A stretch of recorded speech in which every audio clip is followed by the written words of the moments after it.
101.7 FM, proud member of KBP, kapisanan ng mga broadcaster ng Pilipinas. Disclaimer, ang mga pahayag, komento, pananaw o opinyon ng Anchor at mga panauhin sa programang ito ay hindi opisyal o personal na pahayag, pananaw o opinyon ng DWXR 101.7 FM at sa management and staff ng himpilang ito. Disclaimer. The views and opinions expressed in this program are those of the speakers and do not necessarily reflect the views or positions of DWXR 101.7 FM management and staff. At ngayon, narito na ang tambalang Tom Lago at Sandy Soriano sa Balita at Talakayan. Balita at Talakayan.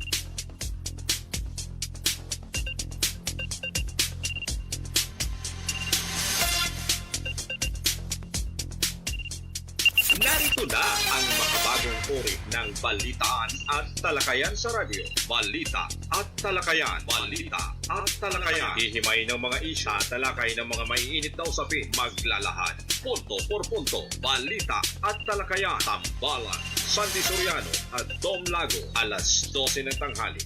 Lunes, Miyerkules at Biyernes. Kasabay ng inyong tanghalian. Balita at talakayan. Dito lang sa himpilan ng DWXR 101.7 Kalahi mo FM. Balita at talakayan.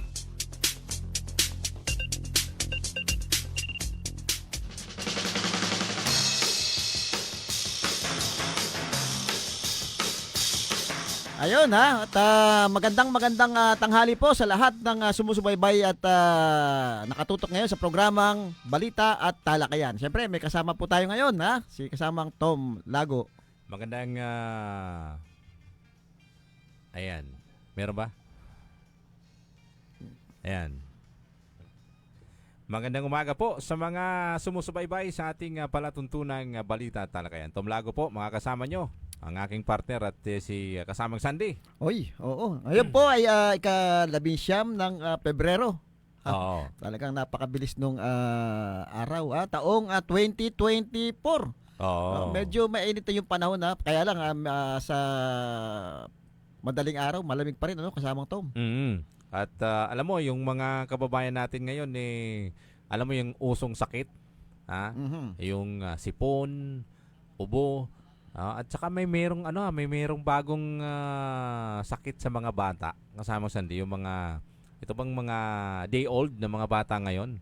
Oo. Na yung sinasabi nila yung parang inuubo, sipon, may tawag doon yung kasi parang yan ay tumama doon sa ilang may sakit sa Western Visayas. Mm-hmm.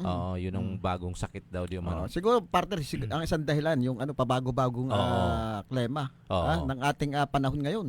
Kasi yung mga kabataan natin ngayon ay meron na silang vaccine yung mga 1 year old pataas, di ba? Mm-hmm. Merong mga vaccines may yan. Mga kompleto ng vaccine yung iba dyan Ay samantala yung mga day old na mga bata, wala pa yan. Kaya minsan pag tinatamaan ng ganong sakit, nauuwi doon sa pagkamatay. Ayun. Kaya ingatan ho natin yung ating katawan, yung ating mga anak.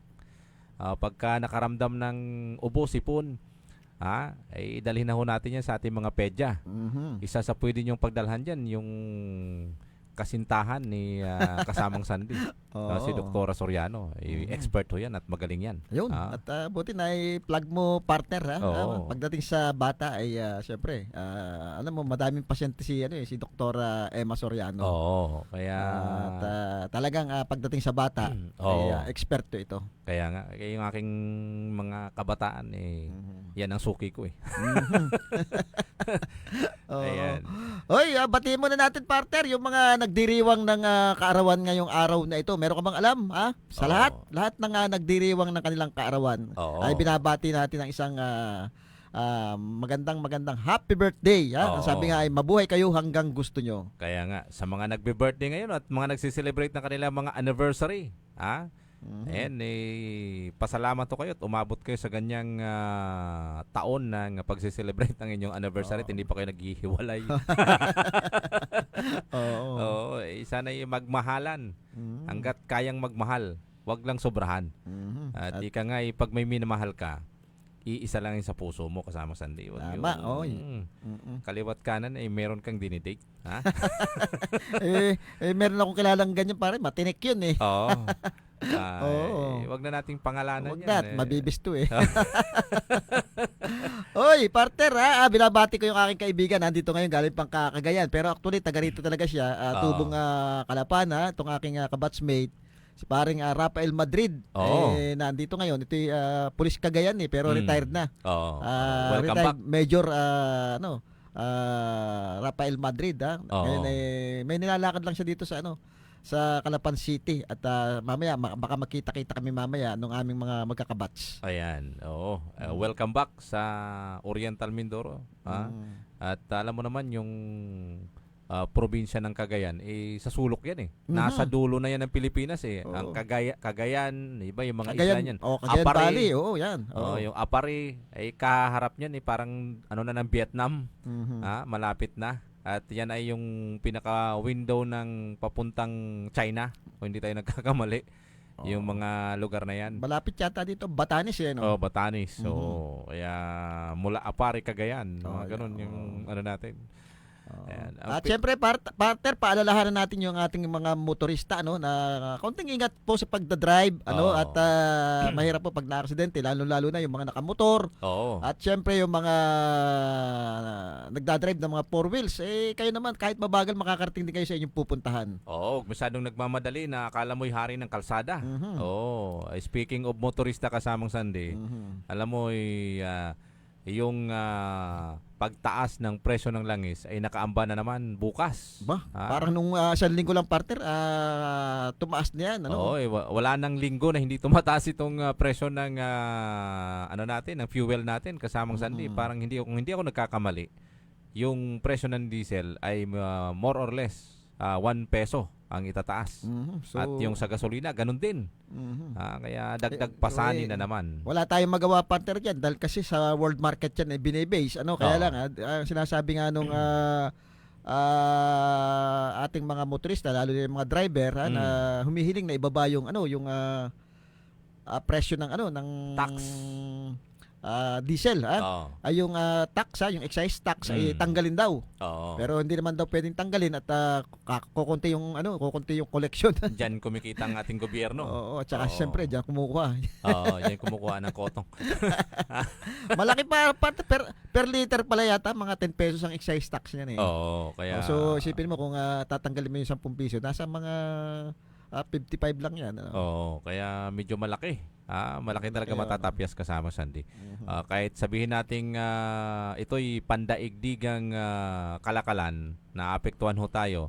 Pero mas maganda siguro i-promote natin yung mga paggamit ng makabagong teknolohiya ngayon kasamang Sandy. Halimbawa, yung mga isa sa mga makakatipid tayo, yung paggamit ng mga e-bike. Yung mga electric hybrid cars, di ba? Yung mga ganun. Wala kasing gasolina yan eh.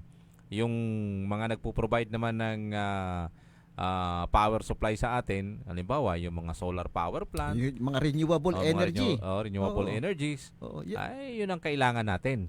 Yan parte ng isa sa mga sinasuggest ni Congressman Arnan Panaligan na dapat siyempre dapat pinagtutuunan na rin natin ng pansin yung mga renewable energy pagdating dyan sa power crisis na nangyayari sa atin. Di ba? Kita mo naman, meron tayong crisis sa kuryente dahil nga lagi tayong brownout out.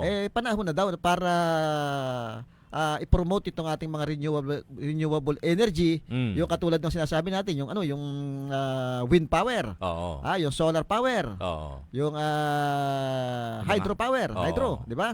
Ito yung mga ng kalikasan kumbaga libre itong nakukuha kung bukod sa libre ay environment friendly pa ito. Hindi ito katulad ng diesel na talaga nga pag may pollution dulot Ito talaga nga nagpapatakbo sa wind power, hangin, sa solar, yung init ng araw, doon sa hydro, yung mga tubig, yung geothermal, yung sa mga ng bulkan. So, mas maganda siguro kung ito na talaga yung pagtuunan ng pansin kasi Yun namang yun namang yung ibang bansa diyan na rin pumupunta ngayon sa sa pagde-develop ng mga renewable energy. Oo. Alam mo, meron naman na tayo kung tutusin. Meron na tayong wind power diyan sa Puerto Galera. Ilang ba yan? Ilang turbine ba 'yon? Parang nasa 8 or 16. Walo partner yung nakikita kong yung pinaka-LC niya. Oo. Yung wind turbine niya. Oo, yung nakatayo doon. Oo. Yan ba ay nakakapag-produce ng kuryente at nakakapagbigay ba yan ng supply diyan sa ating Oriental Mindoro Electric Cooperative? Sana ho ay nakapagbigay yan at ibig sabihin ay nakakatulong sapagkat yan ay hindi na kailangan ng diesel fuel at malaking may tutulong yan kung talagang yan ay tumatakbo. Yung mga hydropower plants natin kasamang Sandy, ilan yan, di ba? Yung Inabasan hydropower plant, yan ba'y gumagana pa? At sana yan ay mga dagdag na power supply sa ating lalawigan na hindi nakakaapekto sa pagtaas ng presyo ng ating kuryente. Parang parte yung sinasabi nating wind power sa Puerto Galera. Ang alam ko gumagana yan So, minsan ay tanong ko din doon sa mga pag napunta ko ng Puerto Galera, tinanong ko din doon yung sa mga residente doon kung gumagana yan. Hindi rin nila alam kung nakakapagbigay ng kuryente. Pero minsan parang tanda ko, meron akong isang politikong na-interview diyan. Parang ang binabanggit hindi ko lang alam kung may katotohanan na kung kumukuha diyan ng power supply ang Ormeco kung bumibili. Kasi 'di ba may mga independent power producer tayo. Hindi ko lang alam kung itong wind power natin ay pribado ba yan o pag-aari ng gobyerno? Ang alam ko diyan ay isang private company na nagbibigay sapagkat nung yan ay inagkaroon ng inaugurasyon panahon pa ni dating Governor at Congressman RGV. Nung panahon na yan yung wind power na yan kasamang Sandy sapagkat naroon tayo noon nung nagkaroon ng MOA signing doon sa Makati nung time na yon na ang isa sa mga nagpostro niyan para maging realidad yung proyekto na yan at magkaroon ng investment yan ng wind power. Ito pong dating governor na si RGV. Yan ang pagkakalam ko kasamang Sandy at yan ay naging makatotohanan at naandyan nga yung wind power na yan. So yung sinasabi nating 'di ba minsan parang mayroong gusto rin mag-invest pag diyan sa parting Nauhan yung geothermal hindi natin pero mukhang hindi natuloy ito itong pagtatayo ng geothermal plant diyan sa may parting Nauhan Lake sa may Montilago nakita ko pa yung ibang yung kanilang pagtatayo sana diyan kasi minsan nagkaroon kami ng medical mission diyan, nakasama ako at nakita ko yung mismo yung lugar na pagtatayuan sana nung geothermal power plant.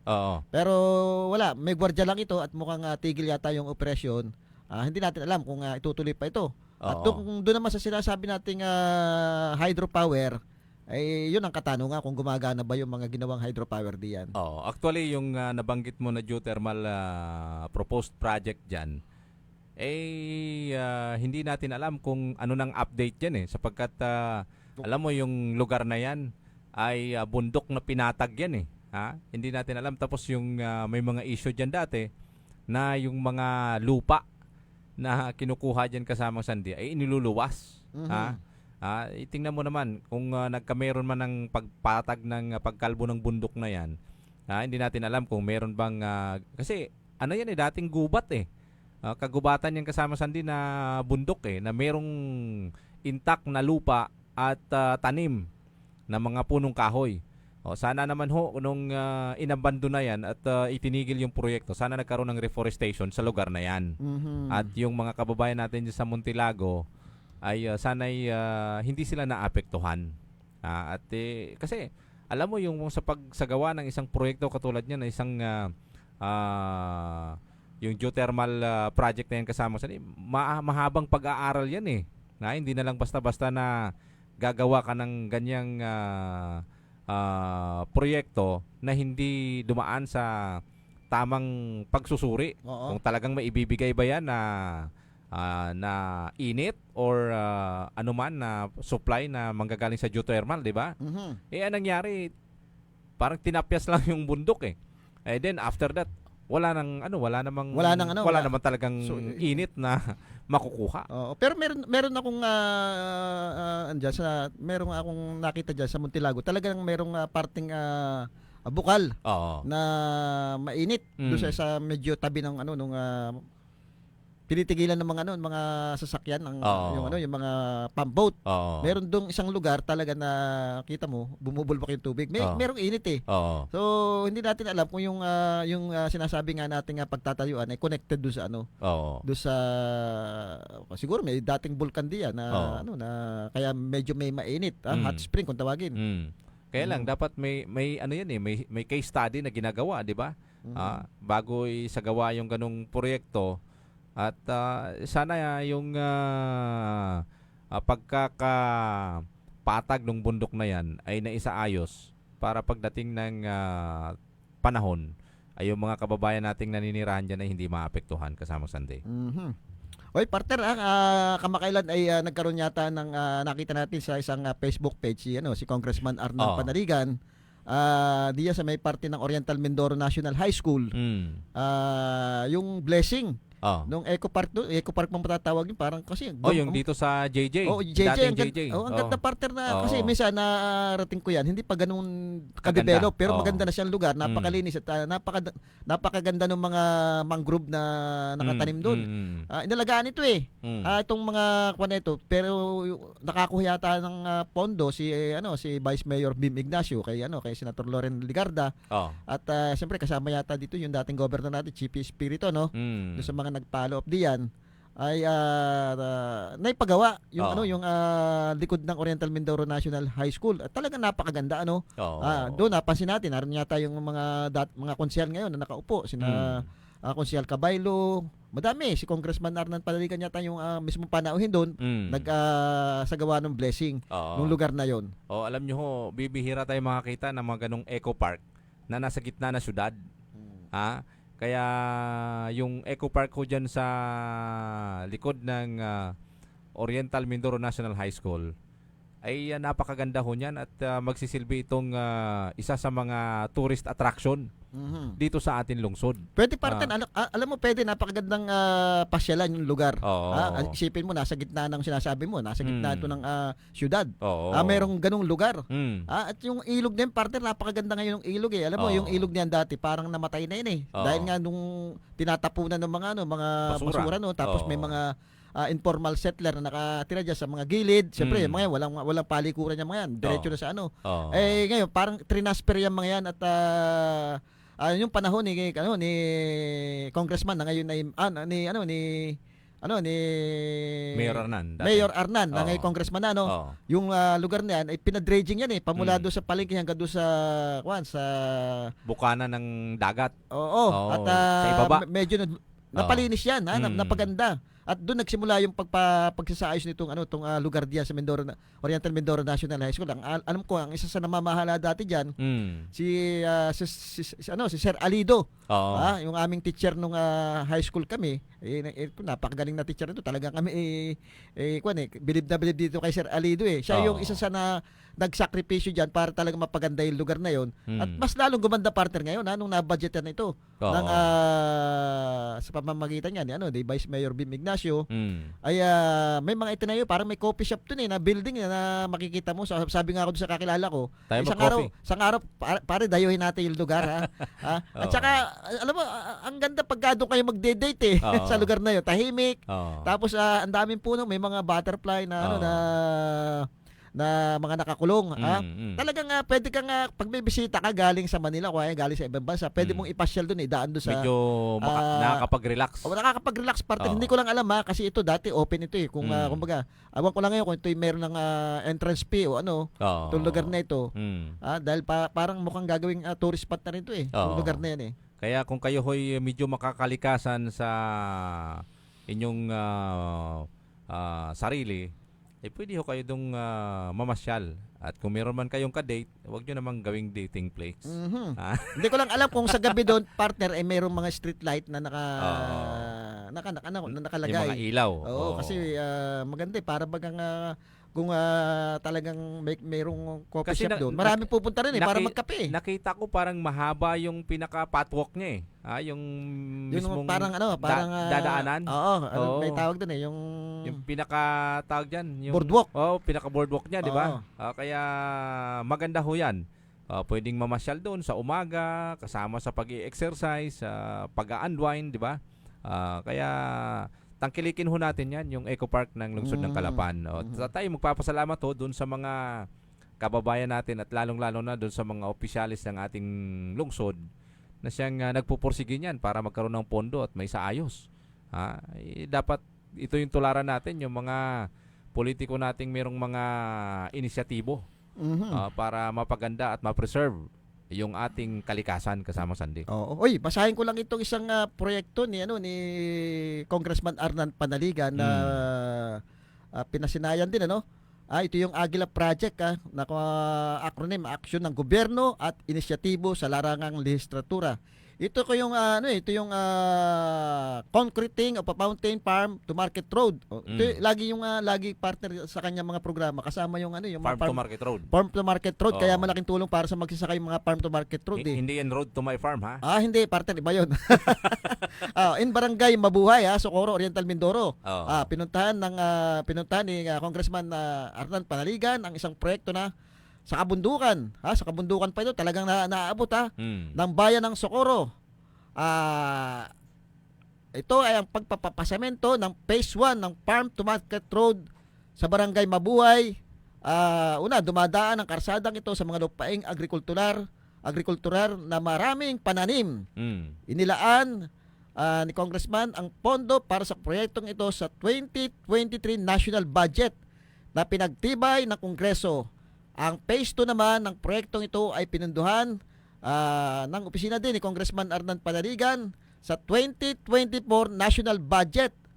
Ang karsadang ito ay mag-uugnay rin sa Barangay Mabuhay 1 at sa mga barangay ng Subaan at Happy Valley.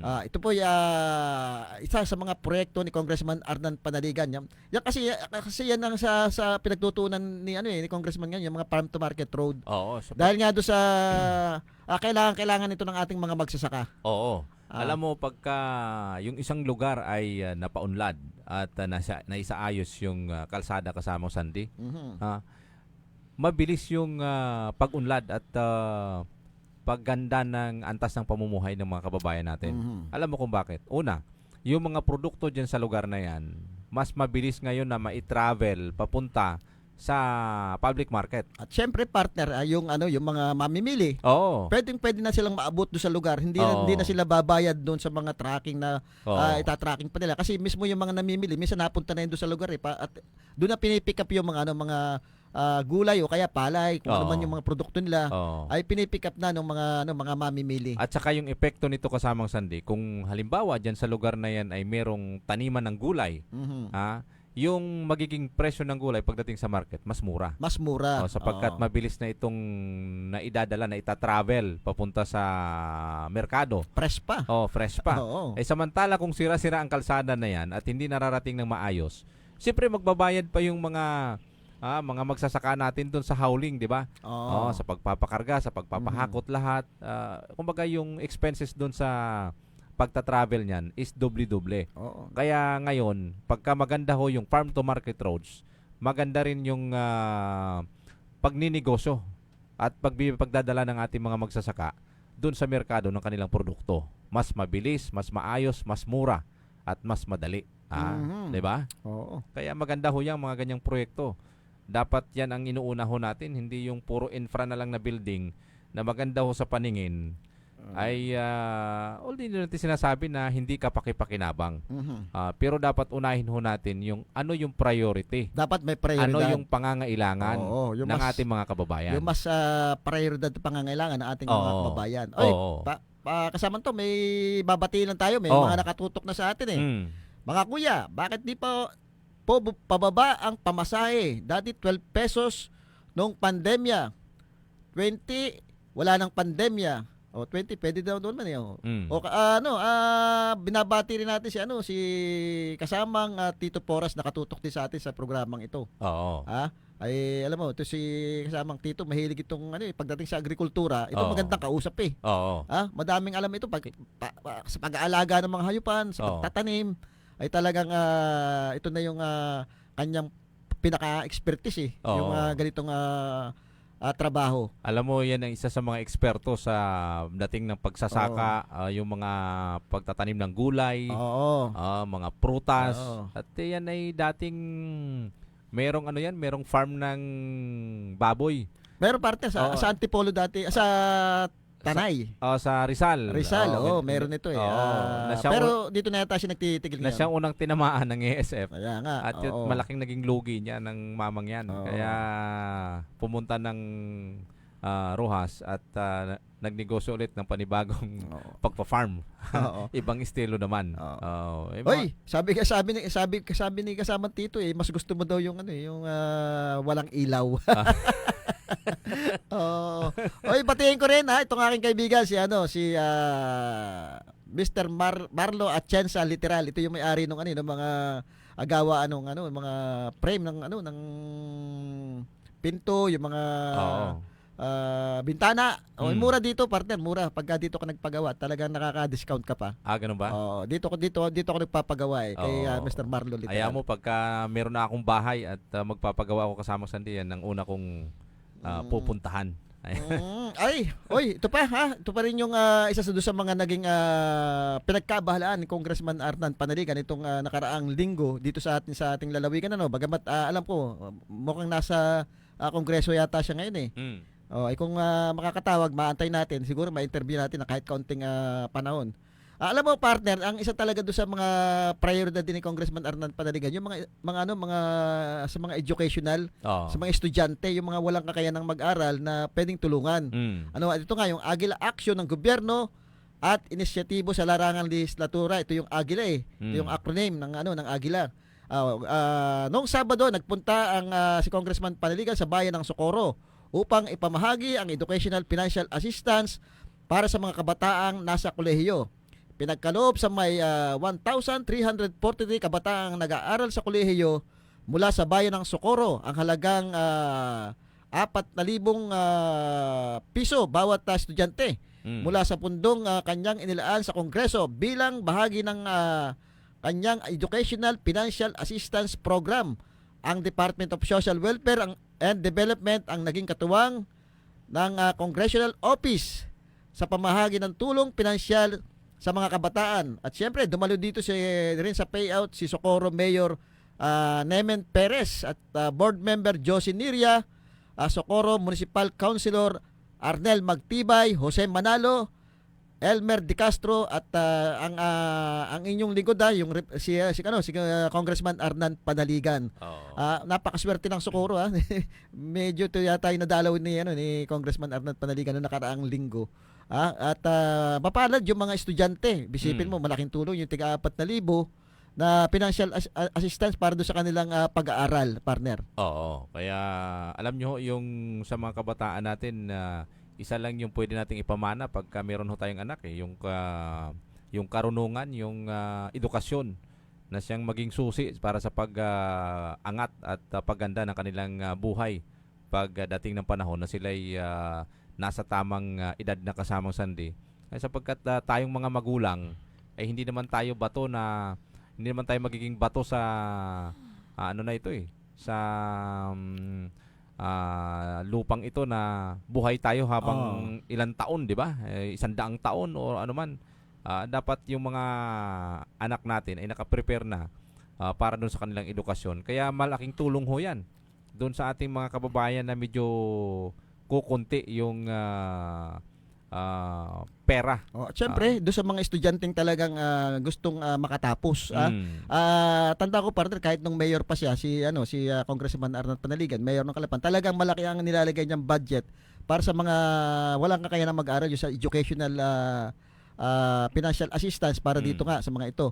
At kahit nung naging governor siya, meron siyang mga scholars, provincial At scholars. hanggang ngayon, partner, hanggang ngayon na congressman siya, talagang kita mo yung tulong na ibibigay niya doon sa ating mga walang kakayanang estudyanteng mag-aral. Oo, tama ho yan. Pero alam mo, kasamang Sandy, isa sa mga nakakabahala ngayon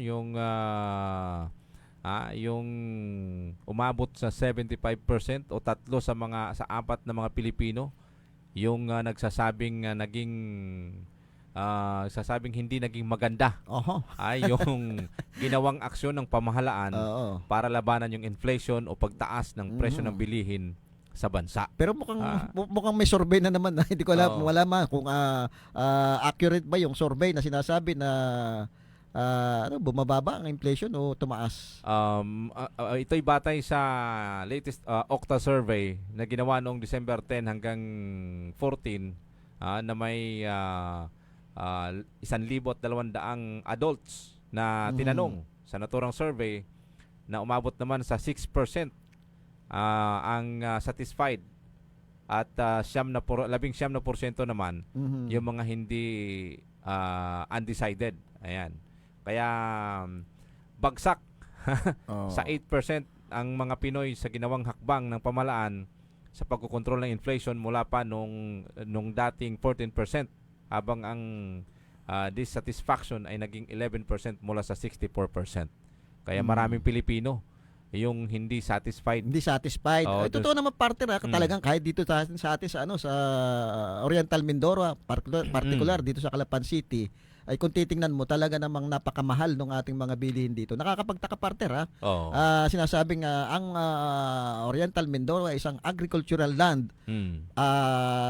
Pero tingnan mo, partner, yung bigas, halos presyo niyan pares din lang sa Metro Manila. Parang nasa 62 pesos na. Oo, 62 pesos Yung mga gulay natin, pumunta ka sa palengke, partner, mag-survey ka, talagang ultimo yung mga talong, mga okra na yan ay napakamamahal. Hindi lang yun. Pati yung mga isda natin na sinasabi, napapaligiran tayo ng dagat. Kung tutuusin, isipin mo, paligid tayo ng dagat, pero bakit napakamahal ng mga bilihing lamang dagat natin dito? Naikukumpara ko, partner, pag sa Manila napunta ako doon, namamalengke ako sa Manila yung isda natin tsaka isda dito, minsan mas mura pa doon sa sa Metro Manila. Alam mo yung presyo ng tilapia diyan sa Metro Manila, mas mura pa kumpara dito sa atin. Kaya nga, partner, di ba?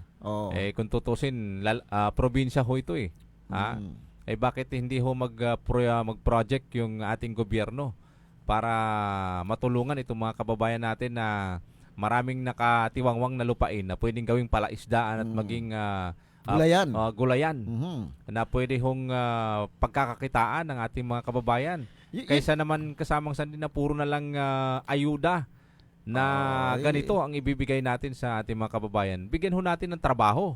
Hindi yung puro ayuda na pera. Hindi, bigyan ho natin ng maayos na hanap buhay na pagkakakitaan para bumaba yung kahirapan ng ating bayan. Yun, partner, matagal na nating binabanggit lagi sa programa na bakit hindi mag-create yung ating for example yung sa bawat barangay alam ko sa bawat barangay siguro may mga nakatiwangwang na lupa diyan. Suportahan ng Department of Agriculture yung bawat barangay tungkol do sa pagtatanim ng mga gulayan. Yung mga nakatiwangwang dito sa atin sa Calapan, ang dami. Makikita mo, ang dami pa naman nakatiwangwang na lupa diyan. Bakit hindi gumawa ng ordinansa na pwedeng gamitin muna yan habang hindi naman ginagamit ng may-ari? Tamna ng mga mapapakinabangan ng mga gulay. Kasi yung gulay natin, partner, dito sa totoo lang nanggagaling pa sa sa kabila. Ultimo yung mga talong na binabanggit natin, kamatis, mga na yan. Halos sa kabila pa galing yan, kaya mahal yan di ba? Mahal na nga yung pamasahe natin sa barko. Kaya dagdag na presyo pa rin niya. Kung sa atin na mismo manggagaling yan, lahat ng gulay. At naging matagumpay tayo diyan, ay baka tayo pa yung makapagluwas ng mga gulay din sa mga kalapit na bayan natin, katulad dyan sa Metro Manila, dyan sa mga nautical highway.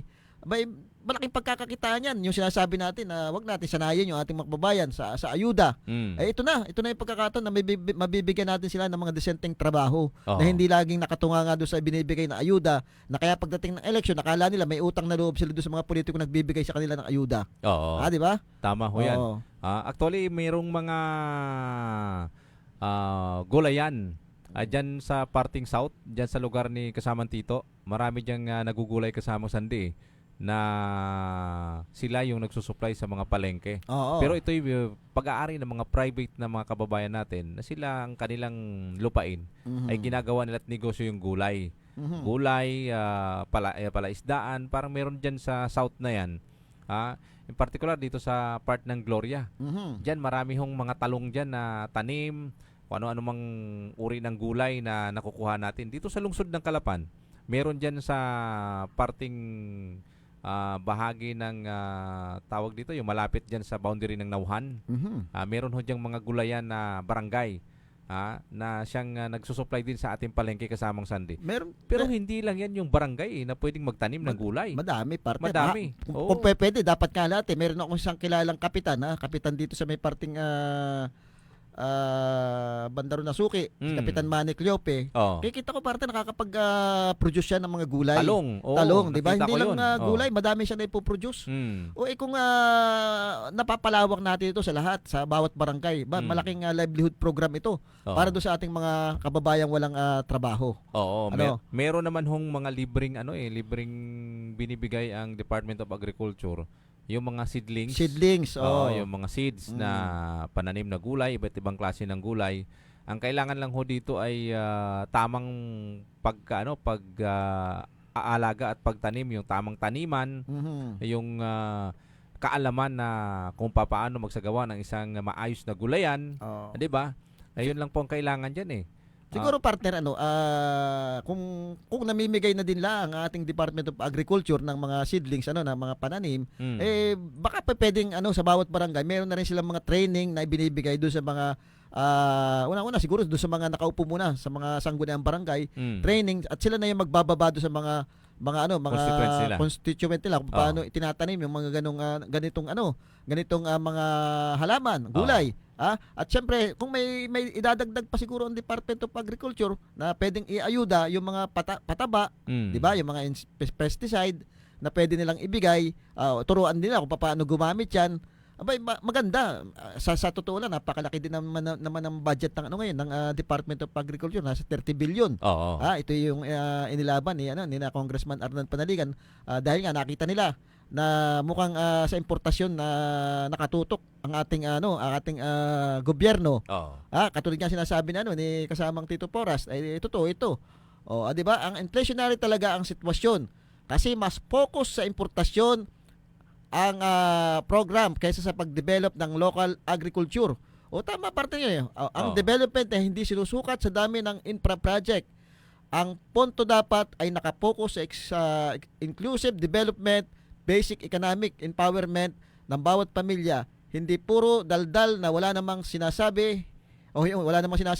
Tama partner Yun din naman ang ating laging pinananawagan na mukhang ang gobyerno natin ay sinanay tayo dun sa lahat sa importation pagdating dun sa mga teknolohiya natin, lahat naka-import yan. Pagdating sa agrikultura, naka-import lahat yan. So, parang nakikita ko partner mukhang may problema. Di ba? Kasi hindi nakakatulong sa mga sa bansa natin yan. Ang naiisip ko pa baka yan napapakinabangan ng mga tiwaling politiko, yung mga smuggler. Kasi mas malaki ang kinikita nila sa importasyon di ba? Import mo na lang yan. Yung iba, mga smuggler, hindi na nga dumadaan sa pagbabayad ng tax Kaysa doon sa turuan mo yung mga magsasaka ng mga tamang gagawin.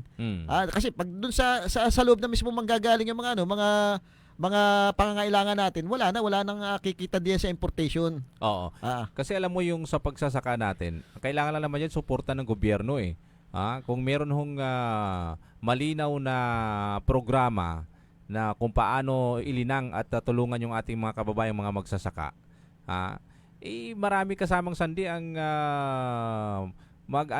tawag dito na mga kababayan natin gagawa ng gawaing pagsasaka sapagkat may pera sa pagsasaka. Totoo parte may pera talaga. Nandyan yung kabuhayan, nandyan yung sagot sa kagutuman Alam na alam pagsasaka natin yan Alam ni ni kasamang Tito Porras na talagang kung talagang pag-iigihin lang natin ng ang agrikultura. Kita mo parte ng ang China. Diyan sila nakatutok kaya makikita mo nakakapag-import sila. Nag-i-import tayo sa kanila ng kahit ng iba't ibang klase ng gulay, mga carrots, mga sibuyas, bawang. So kasi pinagbubuti nila yung yung agrikultura nila doon. May suporta ang gobyernong ginagawa. Oo, sa atin naman yung suporta ay hanggang papel lang. Dapat po merong action mismo na kayo mismo yung bumababa doon sa mga kababayan natin at nag-identified. Kasi actually, ang pwedeng mag-identify ng mga idolines ay yung mismong nakaupo sa barangay. Oo. Hindi lamang barangay captain o konsihal ka na hanggang pangalan lang na konsihal ka ng barangay mo. Ito'y ito'y parte ni Kwan, talagang dapat coordinated lahat eh. Oo. Yung pag sinabi mo, sige, paunlarin natin ang agrikultura natin, maging seryoso tayo diyan. Dapat lahat ng ahensya may coordination diyan eh. Oo, kaya sa mga nakaupo ho nating mga barangay captain at saka mga konsihal, ito na ho yung pagkakataon nyo para makapaggawa kayo ng tamang gawain at magiging papel ninyo sa inyong kinalalagyan ngayon bilang isang barangay official. Identify ho ninyo yung pangangailangan ng mga kababayan ninyo sa barangay.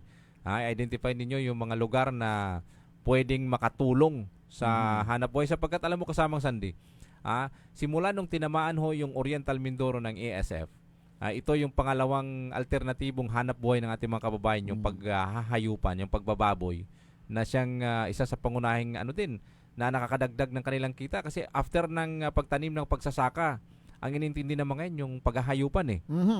Tinamaan ngayon. Almost 90% na ngayon or 85% yung lugar sa Oriental Mindoro na tinamaan ng ASF. Tsaka partner, hindi pababa, palala. Yung problema natin sa ASF samantalang iba na contain na, na control nila, pero sa atin hindi. Talagang patas ang masakit partner diyan.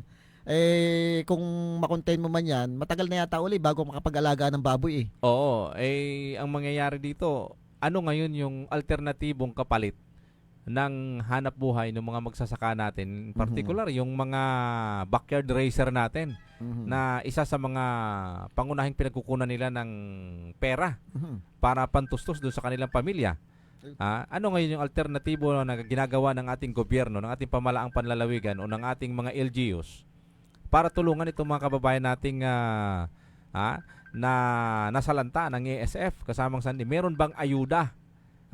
Meron ba kayong ibinigay mula sa inyong calamity fund sa kabila na nagdeklara na yung mga bayan-bayan na tinamaan ng ASF ng calamity? Kaya kailangan ho dito yung suporta ninyo eh. Sapagkat maraming kababayan natin kasamang Sandy na tinamaan dito ng ASF na umaasa ng tulong. Ngayon yung ilabas yung ayuda nyo para doon sa mga kababayan nating tinamaan at talagang umaaray sa epekto ho ng krisis na ito na nangyari sa kanilang hanap buhay. Kasama Sandy. Hello. Nasa linya natin si Congressman Arnan Panaligan. Siyempre magtatanong tayo kung ano yung mga kaganapan ngayon, update diyan sa Kongreso. Siyempre doon sa mga proyekto niya pinatutupad dito sa ating unang distrito, no. Congressman, bati muna pa kayo sa ating mga kababayan.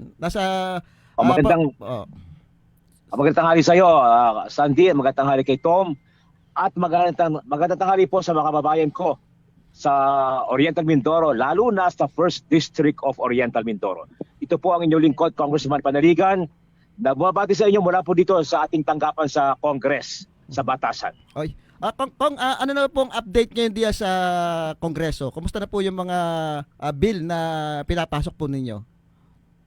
Well, tuloy-tuloy po naman yung pagtalakay sa mga bill dito na kung saan tayo ang either principal author or co-author. Naibalita na ito ninyo, yung isang mahalagang bill natin, yung pagko-convert ng kasalukuyang Oriental Mindoro Provincial Hospital into a regional hospital sa ilalim po ng Department of Health, DOH, ay nasa Senado na. Kasi yun ang proseso sa atin eh. Paglipasa ng Kamara, ng House of Representatives, akit sa Senado para pagtibayin din. So, ating pong ipa-follow up yan. Ating kakausapin yung mga kaibigang senador na po natin para maipasagad ang bill na yan. Kasi sa ating pananaw, malaki po ang tulong ng panukalang batas na yan para ma-improve ang ating kasalukuyang ospital at magkaroon ang mga taga-Oriental Mindoro at karatig probinsya sa Bimorocco Region ng access sa maayos na ospital. May pag-asa po na malaki na pag ang namamahala ng ating ospital ay Department of Health, DOH, ay mas mataas ang kalidad nito, mas maayos ang serbisyo kasi DOH po yan no? Standard ang pamantayan ng DOH sa buong Pilipinas. Matutulad po yung ating ospital dyan sa Calapan, yung ating kasalukuyang Oriental Mindoro Provincial Hospital, sa ibang mga kilala at maayos na DOH hospitals dito sa Metro Manila. Okay. Yung po iba natin, patuloy po natin tinatalakayan sa agrikultura, sa ekonomiya, yung sa security natin bansa, no? Sa kalikasan, lahat po yan ay patuloy pong tinatalakay. Iba po dyan na ipasa na ng Kamara. Kung meron hong nakaambang El Nino, yun ho sa pag-asa dito sa ating probinsya, kabilang yung ating probinsya na makakaranas ho nito, ano ho yung ilang mga nakalatag ninyong tulong para doon ho sa ating mga kababayan, particular ho dito sa ating mga magsasaka? Oo, tayo ay nakikipag-ugnayan ngayon sa Department of Agriculture para matiyak ang pagdating ng kaukulang intervention or ayuda sa mga magsasaka natin na maapekto ng El Niño. Gamat hindi siguro katindik ang mayayari sa atin sa Oriental Mindoro kumpara sa ibang lugar, sa norte, Northern Luzon at ibang lugar pa, ay tataman din tayo. Kaya tayo po ay nakikipag-ugnayan sa Department of Agriculture para maibigay sa mga kababayan natin, sa mga magsasaka ang kaukulang intervention. Kung maaari sana ang ibigay ng mga binhi, yung tinatawag na yung drought resistant. Alam naman natin na pagdating ng palay, talagang kailangan ng tubig. Talagang matakaw sa tubig ang palay, hindi maiiwasan yan. Pero merong mga variety na matibay sa tagtuyot. Sana yan ang ipamigay ng DA at gamitin ng mga farmers natin. Bukod doon, ay siyempre may 2 buwan pa bago mag-anihan, Marso, Abril. So siguro, yung mga nagtanim ng maaga, mas maganda makapag-ani kung pwede na, para hindi abutan ng tagtuyot. So patuloy po tayo makipag-ugnayan sa DA para po sa kaukulang interventions. Okay. Kung sa usapin naman po ng charter change, yung sinusulong po yata ng Kongreso ito, doon po sa pamamaraan, may napagkasundo na po ba yung ating Kongreso at ang Senado? Well, ilang linggo nakakaraan, alam ko, nag-usap daw ang Senate President at saka ang Speaker of the House tungkol sa bagay na yan. Ang panukala kasi ng Kamara, ng House, ay economic provisions, alsin yung mga provisions sa saligang batas natin na sa pananaw ng Kamara ay nakakapag-obstruct o nakakapagpabalam, yung nakakasagabal sa pagpasok ng foreign investments. Yun kaya nagpasa na ang House ng resolution, yung resolution of both houses, number 6. Yun yung isang taon pa yan, pinasa ng Kamara. Ayun. Yung pong hello, Kong. Sabi naman ng Senado, sabi ni Senate President, kanilang aaksyonan yan. So, tingnan natin sana magkasundo para wala nang iringan sa bagay na yan. Alam mo, may World War palitan ng batuhan ng mga akusasyon. Siguro tama na muna yan at pag-usapan na muna ang pamamaraan ng pag-amyenda sa ating saligang batas. Sa pananaw po nyo, Kong, ano po yung mas magandang gawin? Sa Constitutional Convention ba o sa Constitutional Assembly? Alam mo, yan ay parang pinapayagan ng ating saligang batas. Ang saligang batas ay may pamamaraan para ito ay maamyenda, masusugan. Kasi hindi naman perpekto ang dokumentong yan, di ba? Yun ay 37 years na. So sa 37 years, nakita na natin kung ano dapat na baguhin dyan. Tatlo pamamaraan. Yung Constituent Assembly, meaning ang parehong Kamara, Senado at saka ang House, ang mag-aamyenda.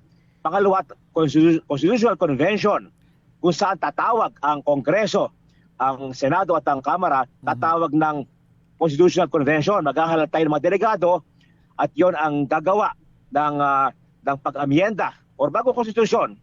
At pangatlo yung People's Initiative. Kaya lamang ay naging controversial ang bagay na yan. So, ang pinakamabilis sana, kung magkakasundo lang ang senador at saka ang congressman, kung magkakasundo, yung Constituent Assembly. Pero hindi nga magkasundo.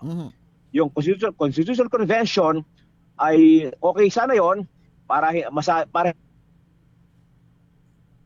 hindi masabi na interest na pang sarili ang pinapairal, ano? O kaya natin yung konkon ang gumawa ng pag-amienda o sumunod na bagong saligang batas. Labas ang Kongreso dyan, labas ang Senado. So maganda sana yan. Kaya lamang siyempre may gastos yun kasi tatawag ka ng eleksyon. Eh, babayaran mo yung mga delegado. O may staff yan. So medyo may dati alam pati kung kano kabilis silang gagawa ng pag-amienda. At ang pangatlo, ay yung People's Initiative. Pero limitado lamang ang pwedeng baguhin sa People's Initiative, ano, para mga isang provision lang. No? So yun ang sistema. Pinakamabilis yung Constituent Assembly sana. Ang problema, hindi nga magkasundo. Walang tiwala sa isa't isa eh. Ay, hindi papayag ang Senado na gano'n dahil daw baka sila ay ma-overwhelm, baka sila ay ma-abolish. So, maganda ay mag-usap. Sana lumamig ang ulo. Sana may mamagitan. Konsultahin natin ang mga batikang maestrado ng Supreme Court, mga profesor ng batas, profesor abogasiya, para atin silang tanungin kung ano mga dapat baguhin sa konstitusyon. At kung magkakasundo lamang, wala tayong pansariling provision na gagawin. Hindi naman papayag ang taong bayan may pansariling provision. No? Yung amyente para sa ating sariling kapakanan, no? Yung term extension, hindi papayag ang taong bayan yan. Kaya I'm sure hindi ipipilit. Ano? Kaya sana, pinakamabilis ngayong Constituent Assembly. Mag-usap, wala nang munang iringan sa walang batuhan ng kung ano-ano mga akusasyon. Kung merong proposed bill yung Senado ngayon na magkaroon ng dagdag aumento ng 100 pesos, sa tingin nyo ba ito'y makakatulong sa ating mga kababayan o makakaapekto ito sa ating mga negosyante? Alam mo, malaking tulong din yan sa mga manggagawa. Ano? Alam naman natin, mahal ang presyo ng bilihin. Lalo ng bigas, ang pagkain. Ano? Ang bigas natin, kahit tayo dagsa ng import, bakit hindi nababa? Ang presyo ng bigas, dapat sigurong alamin yan ng Kongreso, ano? Dapat ipatawag. Yung mga kartel. Bakit 3.2 million metric tons na ang na-import noong isang taon? 3.2 million metric tons ng bigas. Bakit hindi nabagsak ang presyo ng bigas? Okay? So kailangan talaga, may dagdag ng sahod. Ngayon, sabi naman ng mga negosyante, employers, hindi na nila kaya. Baka raw magsara ang maraming mga negosyo, lalo na yung mga maliliit na negosyo, yung tinatawag na small and medium enterprises. At pag magsara yan, ang kawawa, manggagawa rin, di ba? Kasi wala silang trabaho. So dapat balansehin. Ang magsimula tayo sa doon tayo mag-agree sa dapat mag-increase. No, dapat mag-increase. At dapat na lang sigurong pasuhin at pag-usapan kung magkano. Kung 100 pesos baga or baka naman pwedeng mas mababa ng konti o baka pwedeng depende sa region, sa lugar, ano. Siyempre, kumpara sa Metro Manila, kailangan nila siguro mas malaki ang increase. Kasi mahal ang presyo ng bilhin sa Metro Manila. Kung sa probinsya naman, lalo yung mga isla, baka hindi naman kailangan ganun kalaki. So, again, dapat pag-usapan kung ano ang tamang halaga ng itataas. Pero meron kong nakapapasa lang na in-implement na across the board So, ito kailangan pa ba ng dagdag aumento ngayon? Hello? Kong? Yun nga, kaya nga kailangan konsultahin natin, ano? Konsultahin natin ang employers, ang negosyo at ang labor group. Ano ha? Alam mo kasi, bumaba naman ang inflation daw noong nakarang Enero, no? Noong isang taon kasi, nasa 8% Ang inflation, meaning to say ng inflation, yung pagtaas ng presyo ng pangunahing bilihin, ano? Noong isang taon, tanda yun, pumalo ng 8%. Pero ngayon naman, 3.9% noong Enero. Pero ganoon pa man, mataas pa rin yun. Dapat nasa 2% to 2.5% lamang ang porsyento ng pagtaas ng presyo. So sa tingin ko, dapat magkaroon pa rin ng adjustment. At dapat lamang tingnan kung magkano ang dapat pagkasunduan, magkano ang kaya. Okay, Kong, dito naman po tayo sa sa ating probinsya, dito sa unang distrito. Alam ko kamakailan namigay kayo ng noong isang linggo lang yata kayo ng financial assistance education dito sa ating mga mga kabataang estudyante dito sa lugar ng Socorro at Victoria po yata. May mga ilang estudyante na po yung natulungan natin nabigyan ng financial education. Overall nasa 16,000 16,000 libo na nakabataan yan. Ang halaga niyan ay baka yan nasa 60 million, ano? Mhm. Kasi nung last week ay sa nauhan ng 1,500 na kabataan, nung bet na kabataan, at nung Sabado naman sa Socorro ay 1,300 na kabataan, ano? Malaking tulong yan, ano? Yung 4,000 pesos bawat bata, maaaring sa may sweldo. Yung mga medyo okay, ano, katrabaho, malit na bagay tulong. Kasi dagdag sa tuition. Ayun, naputol. Hello, Kong.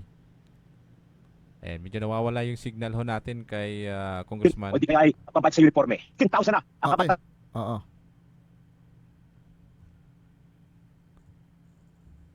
Ayan, nawawala. Ayan, kasama sa din, nawawala yung signal ni Congressman Panaligan.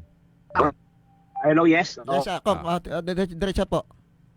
Ah, yeah, oh. So, meron may nasa 16,000 at 6 na libo ng kabataan na nakatanggap ng ayuda para sa ating programang yan, yung ating Educational Financial Assistance Program. Ayun. Oo. Mukhang mapalad po ang Socorro at madami po yatang naibibigay na tulong dito katulad ditong tong concreting ng Marami mountain tayong proyekto. to Market Road sa Barangay Mabuhay. Oo. Meron tayong may dinalaw natin sa nung Sabado sa Socorro, sa bundok ha. Mhm. Ang ating proyektong concreting hindi lamang sa gitna ng bayan, sa liblib na lugar na nakarating po ating proyekto. Kaya doon sa Socorro, bundok po yan, Mabuhay 2. Mhm. Taon-taon po nalagyan ng pondo yan. Kasi yung sa Mabuhay 2, pwedeng dumiretso sa Happy Valley, pwedeng dumiretso sa Subaan, at ang dinadaanan po niyan mga taniman ng prutas. Mhm. Kaya malaking tulong po yan sa mga magkasaka natin, sa mga farmers natin, lalo na sa upland, yung ganyang proyekto. Marami po tayong in-inaugurate pa ngayong recess sa Marso at Abril. Iikot po tayo sa District 1 para magpa-inaugurate ng ating mga proyektong natapos na. Mhm. Oo. Kung yung wala na ho tayong oras, panawagan ho Oo. ninyo at announcement ninyo sa ating mga kababayan. Maraming salamat kasamang Tom at saka kay kasamang Sandy. Ayan yung pagbalik ko pwede mag-usap uli. Mhm. Kaya lang ako nakatawag meron kaming committee hearing, Mhm. pero ako'y nag-break muna, ako'y nagpaalam ng konti. Mhm. At nakatawag na ako, sabi ko kahit 15 minutes Apo. At meron lang kasi tayong committee hearing. So magkaisa po tayo, magtulungan tayo.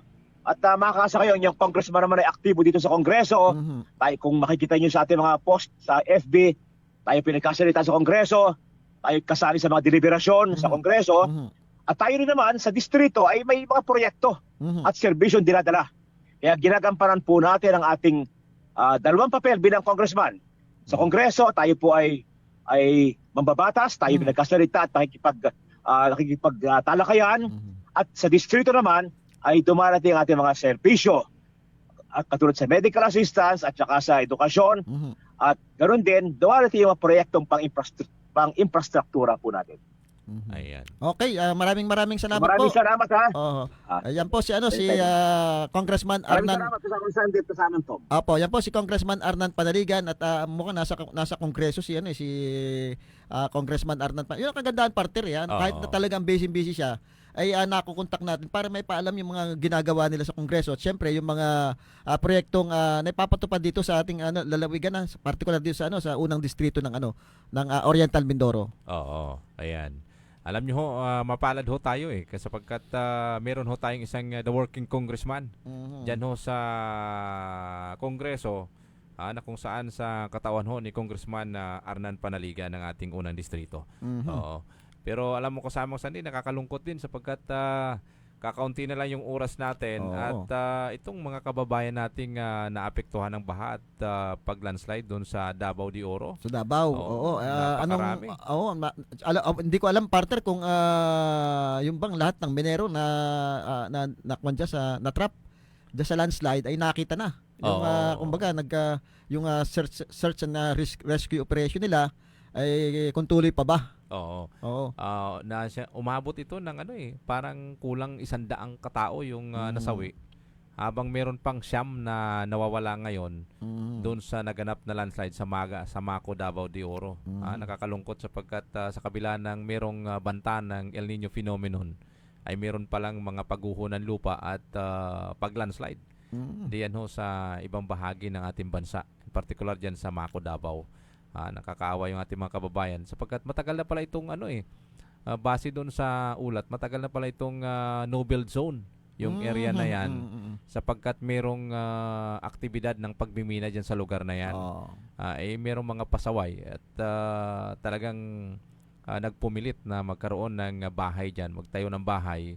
Ito siguro sa kakulangan ito ng local government unit sa pag-implement. Hindi na monitor partner, Hindi na tingnan, nakalusot do sa mga yung mga informal settler siguro ito nagtayo ng bahay doon. Alam mo naman pagka medyo malapit na yung eleksyon, minsan napapabayaan yan ayaw na sitahin. Dahil mawawalan ka ng boto. Kaya ito'y negligence siguro ito ng LGU or anuman na sino mang ahensya na dapat mag-implement ng no build zone dito sa area na ito sapagkat kawawa yung ating mga kababayan sa kabila ng tawag dito, aktibidad ng pagmimina dyan sa lugar na yan. Oy, batiin ko lang partner yung aking kaibigan. Nalimutan ko si parang Makatangay dyan sa parte ng Bayanan Uno nakatutok sa ating programa. Siyempre, babatiin ko na. Ito bilib din ako dito sa sa politikong ito kay dating House Deputy Speaker Congressman Doy Leachon talagang napakagaling din ito nung siya ay mayor pa parte, talagang makikita mo yung yung improvement nung Calapan City. At pag may problema, ito yung taguri sa kanya, yung action agad Talagang pag nakita may mga reklamo na nakakarating sa kanya at kayang-kayang solusyonan, ay talagang mabilis pa sa alas 4 may solusyon na doon sa mga problemang nirereklamo. Parang sa balibalita ko, parang ito'y babalik sa serbisyo publiko. Or, maraming nag-aabang na taga-Kalapan partner Maraming nag-aabang na taga-Kalapan, sinasabi nga ay hindi naman natin kasi nga magaling nga At talagang pag may problema, nasusolusyonan agad. Kaya wala hong duda kung ito'y tumakbo man ulit at anumang posisyon.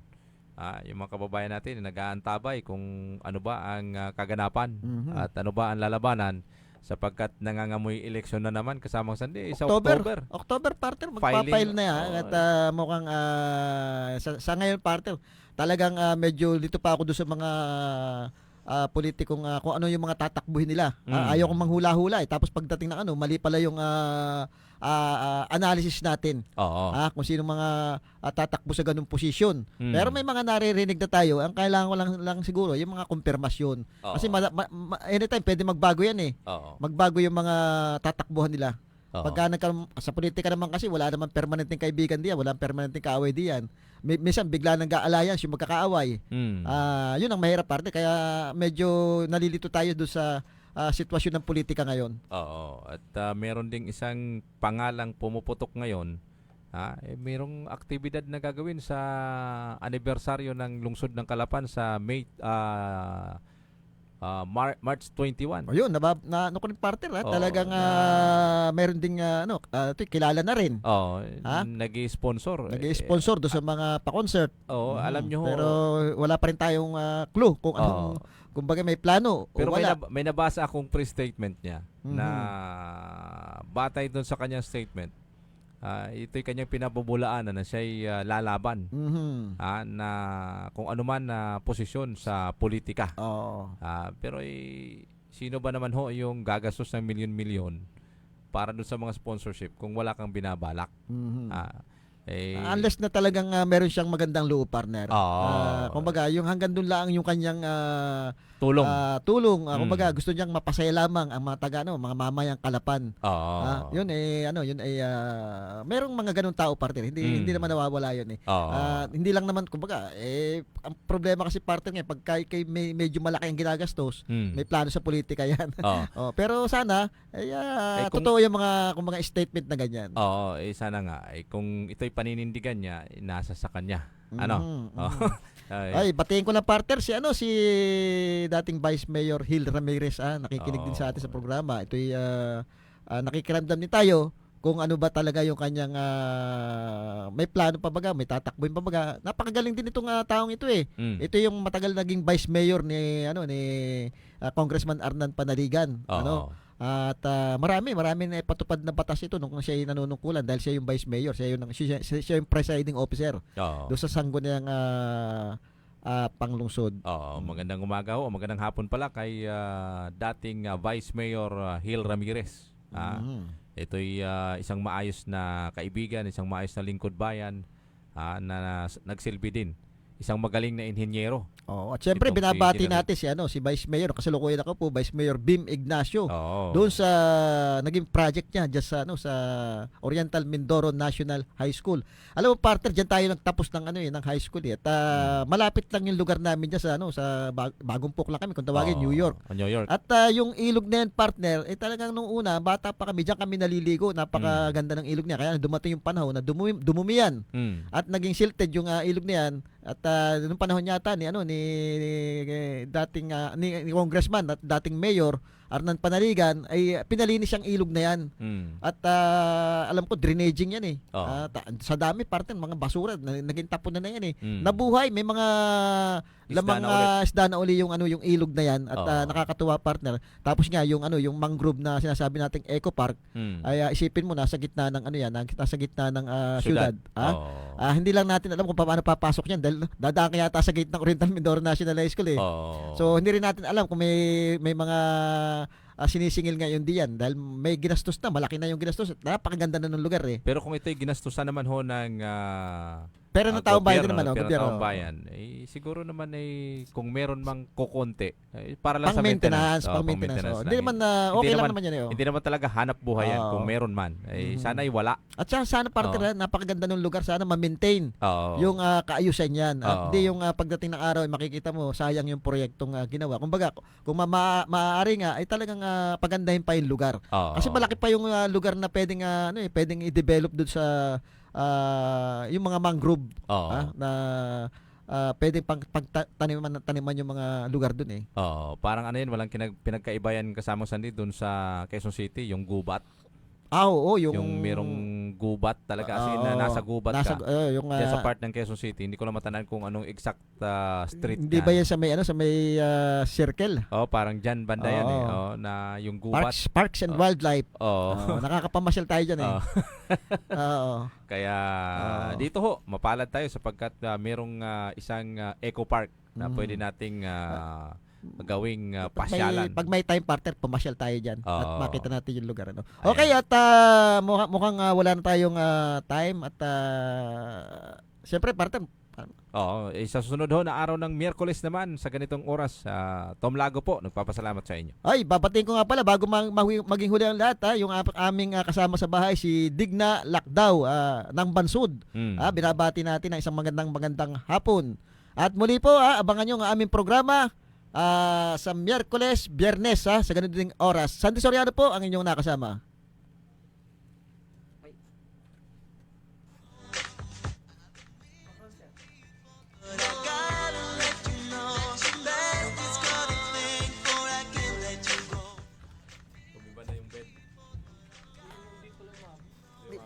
Di mabot.